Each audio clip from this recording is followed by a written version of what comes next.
우리가 같이 나눌 말씀의 제목은 우리의 선택, 생존인가 생명인가입니다. 우리의 선택, 생존인가 생명인가입니다. 구약을 크게 두 가지로 나누면 창세기부터 이스라엘의 멸망, 그리고 포로 후가기부터 말라기까지 이렇게 두 개로 나눌 수가 있습니다. 그런데 이 지금 예레미야가 차지하는 부분은 이스라엘의 멸망, 남유다의 멸망까지를 기록하고 있습니다. 그래서 우리가 예레미야 52장을 보면 남유다의 멸망이 나옵니다. 그 끝부분하고 열왕기하 25장에 나오는 내용이 98%가 동일합니다. 그래서 그 남유다의 멸망 끝부분을 이야기하는데 우리가 알고 있듯이 제사장이라는 직분은 백성을 대표해서 하나님께 나아가는 자입니다. 선지자는 하나님의 말씀을 대언해서 백성들에게 나아가는 자가 선지자입니다. 예레미야는 제사장 가문에서 태어났고 제사장의 마음을 가지고 하나님께 부름을 받은 선지자입니다.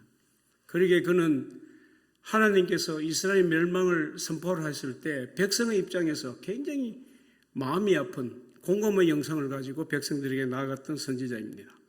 그런데 오늘 본문을 보면 하나님께서 주시는 계시가 선지자에게 직접 말씀을 하시기나 상징적인 것을 통해서 알려주는 것도 있지만 오늘 본문과 같이 그 선지자의 생애 아니면 가족을 통해서 하나님께서 메시지를 전달하는 경우도 있다는 겁니다. 그것이 성경에 보면 이사야의 가족이 그랬고 이사야 8장에 보면, 그리고 에스겔 아내의 죽음이 그렇습니다. 그리고 호세아의 불행한 결혼이 그 결혼 생활을 통해서 하나님께서 메시지를 전달하는 겁니다. 그것은 여러 가지 이유가 있겠지만 말로 해도 듣지 않으니까 하나님의 최후의 통첩이겠죠. 오늘 본문에 보면 예레미야에게 네 생애를 통해서 이스라엘 백성들에게 이 말씀을 전하라고 그렇게 이야기를 하고 있습니다. 그래서 예레미야 선지자는 자신의 생애와 삶을 통해서 유다의 멸망과 비극적인 종말을 모사하고 있습니다. 하나님의 말씀이라면 무엇이든지 나를 비우고 순종하는 자, 그가 진정한 하나님의 선지자고 사명자입니다. 그래서 오늘 본문을 통해서 우리는 이 본문을 통해서 우리는 어떤 선택을 해야 될 것인가 한번 살펴보려고 합니다. 제일 먼저 생명을 선택하는 하루가 되어야 되겠다 그렇게 생각합니다. 16장에 보면 1절에서 9절까지 보면 세 가지 금기사항이 나옵니다. 예레미야에게 금지 명령을 내리는데 첫째 나오는 것이 너는 결혼하지 말고 자녀를 낳지 말라는 겁니다. 그 시대에 결혼하지 말고 자식을 낳지 말라는 건 어떤 이야기와 같습니까? 그는 살 가치가 없는 사람으로 여겨지는 것입니다.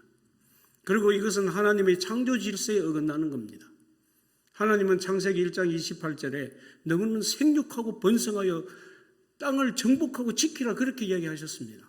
그런데 하나님은 오늘 돌연 너는 결혼하지 말고 자식을 낳지 말라 그렇게 이야기를 하고 있습니다. 그리고 두 번째 보면 너희는 초상집에 들어가지 말라는 겁니다.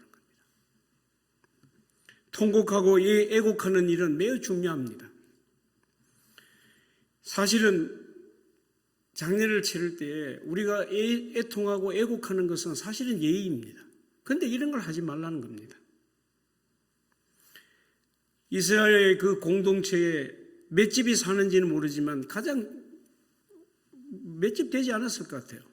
그런데 예레미야에게 그것을 하지 말라는 겁니다. 그런데 내가 그 백성에게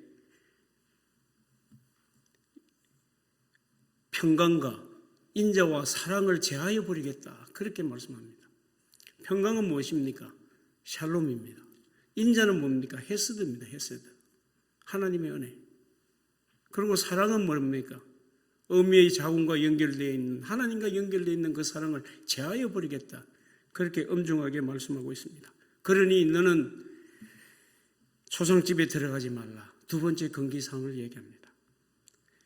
세 번째 금기사항은 잔치집에 들어가지 말라는 겁니다. 만군의 여호와가 강하게 이야기하는데 잔치집에 들어가지 말라는 겁니다. 너희 생애를 통해서. 그럼 결론적으로 이 금기사항의 뜻이 무엇입니까? 기쁨과 즐거움을, 그리고 그 모든 것을 내가 끊어지게 할 것이라는 겁니다. 결혼하고 애를 낳고 장래하고 모든 일상이 중지된다는 말입니다. 이것은 사실 우리에게 매일 주어지는 귀한 것이고 더 이상 평범하지 않는 날이 곧 온다는 것을 이야기하고 있습니다. 그 이유는 우리의 죄 때문에. 그런데 우리는 일상을 살아가면서 죄가 별거 아닌 것 같잖아요.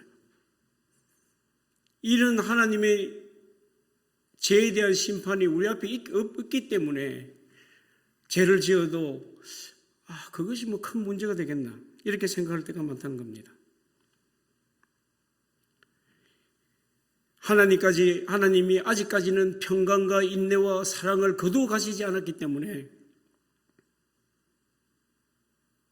우리는 이것을 심각하게 생각하지 않을 수 있습니다. 그러나 하나님께서 이 말씀을 하시고 우리에게 이것을 들려주시는 것은 우리에게는 기회입니다. 어떤 기회예요? 하나님께 돌아올 수 있는 기회, 하나님께 회개할 수 있는 기회, 그리고 복된 자녀로 하나님께 살아갈 수 있는 기회라는 겁니다. 그럼 어떻게 할까요? 우리는 하루하루 생명을 선택하며 나가야 합니다.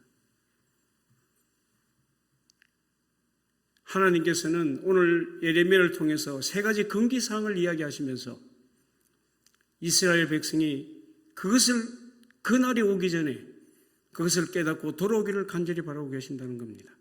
우리의 삶도 마찬가지입니다. 우리의 죄악에서 아직까지 그 일이 일어나지 않았다는 것은 우리에게 기회입니다. 그 날이 일어나기 전에 우리는 하나님께 돌아오는 그런 은혜가 있기를 바랍니다. 그리고 두 번째는 존재가 아닌 생명을 선택하는 삶을 살자는 겁니다. 오늘 12장에 보면 너희들이 왜 이런 경우를 당해야 되냐 이스라엘 백성이 묻습니다. 그때 하나님은 말씀하십니다. 너희 백성이 너희 선조가 죄를 지었고 너희는 더 악을 행했다 그렇게 설명합니다. 이스라엘 백성의 입장에서는 억울할 겁니다. 우리 하나님이 주신 말씀을 받는 우리도 하나님께서 너희 선조보다 너희가 악을 지금 더 행하고 있다면 우리가 얼마나 억울하겠습니까? 왜? 나는 매일 교회에 열심히 나오고 나는 새벽에 나와서 하나님께 매일 기도를 드리고 하나님께 나아가는데 더 악을 행했다면 그것만큼 억울한 게 어디 있겠습니까? 그런데 이것을 알기 전에 우리는 이 하나의 사실을 알아야 합니다. 예레미야가 오기 전 100년 전에 이사야는 그렇게 말했습니다. 하나님의 성전을 지키고 하나님께 구하라. 그러면 하나님이 너를 구원하실 것이다. 그래서 히스기야 때에 아수르가 쳐들어왔을 때 하루에 18만 5천 명이 죽었습니다. 그 전쟁에서 승리했습니다. 이거구나. 100년 동안 흘러오는 이스라엘의 그 저변에 깔려있는 사상은 우리가 예루살렘을 떠나지 않고 성전만 지키면 하나님이 우리와 함께 하시는구나.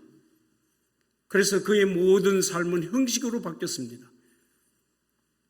그래서 하나님은 그 형식주의를 너무 싫어하셨던 겁니다. 너희 마음은 없고 성전을 지킨다는 그 형식만 있는 것. 그래서 하나님은 이스라엘 백성들에게 너희 선조가 악을 행했는데 너희는 더 악을 행했다. 그런 표현을 하신 것입니다. 그 시대나 지금이나 우리가 새끼를 살아간다는 것 평범한데 그 쉬운 거 아니잖아요. 이스라엘 백성들도 하루를 살아가기에 힘들었다 저는 생각합니다. 그렇기 때문에 무심코 흘러버린 그 삶, 이렇게 살면 되지. 제사도 지내고 있고 우리가 예루살렘을 떠나지 않고 성전을 지키고 있는데 그건 오늘 우리에게도 마찬가지입니다. 하나님 제가 예배에 나오잖아요. 그런데 분명한 것은 우리가 어떤 마음을 가지고 예배에 나오고 어떤 마음으로 하나님께 나아간다느냐는 것이 중요한 것입니다.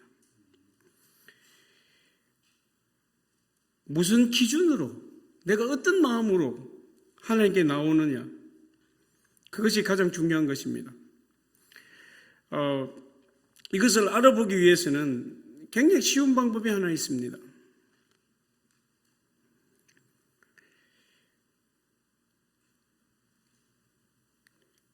우리가 살아갈 때 하나님의 말씀보다 내 생각이 먼저 앞서는가?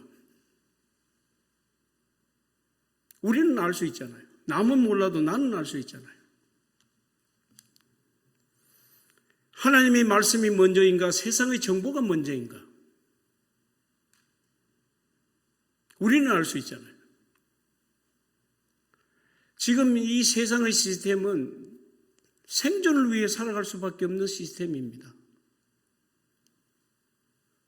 그래서 우리 한국 속담에도 그런 말이 있잖아요. 개똥에서 굴러도 이성이 저성보다 낫다고. 아니, 내가 살아야 하나님도 있는 거지. 내가 죽으면 뭐 하나님 뭐 필요 있어. 그런 마음이 우리 중에 있다는 겁니다. 다른 사람은 몰라도 우리 자신은 우리 자신을 압니다. 내가 정말 하나님의 말씀을 무엇보다도 우선순위에 두고 있는가? 내가 지금도 내 생존을 위해서만 살아가고 있는가? 아니면 그것을 뛰어넘는 영생의 가치로 살아가고 있는가? 그것을 하나님이 이 시간 우리에게 똑같이 이스라엘 백성과 같이 묻고 있다는 겁니다. 그래서 하나님께서는 이스라엘 백성들에게 너희 선조보다 너희들이 더 악을 행했다. 이스라엘 백성들은 아니요, 우리는 악을 행한 적 없습니다.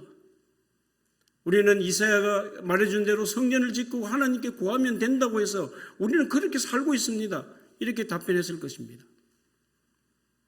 하나님이 예레미야에게 의인 한 명만 있으면 내가 멸망하지 않겠다 했을 때 예레미야가 백성들에게 갔습니다. 백성들은 아무것도 알지 못합니다. 하나님이 누구인지, 제사장과 지도자들에게 가봤습니다. 그들은 알고는 있지만 무거운 짐을 지기를 싫어했습니다. 차세대에 가봤습니다. 그들은 엄난 속에 빠져 있었습니다. 총체적인 부패. 하나님을 그저 형식적으로 믿고 있는, 우상을 숭배하고 있는 그것은 다만 그 시대에 있던 이야기만 아닐 것입니다. 오늘 우리에게 하나님은 도전합니다. 네 삶이 너희 선조보다 더 악을 행하고 있지 않는가? 그것은 어디서 결정됩니까? 내 삶이 생존을 위해 살고 있는가? 아니면 영생을 위해서, 생명을 위해서, 그 가치를 위해 살고 있는가? 오래 사는 거 좋지 않습니까? 나 그런 말 많이 했어요. 천국이 좋아도 천천히 가지 뭐 빨리 갈 필요 있습니까? 이런 식으로. 근데 하나님이 보시는 것은 네가 지금 생존을 위해 살고 있느냐, 아니면 영원한 가치를 위해 살고 있느냐, 그게 크리스천의 삶이라는 것입니다. 오늘 우리 하루 살아갈 때에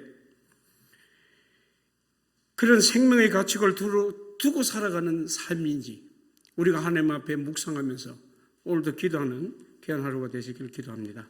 다 같이 기도하겠습니다.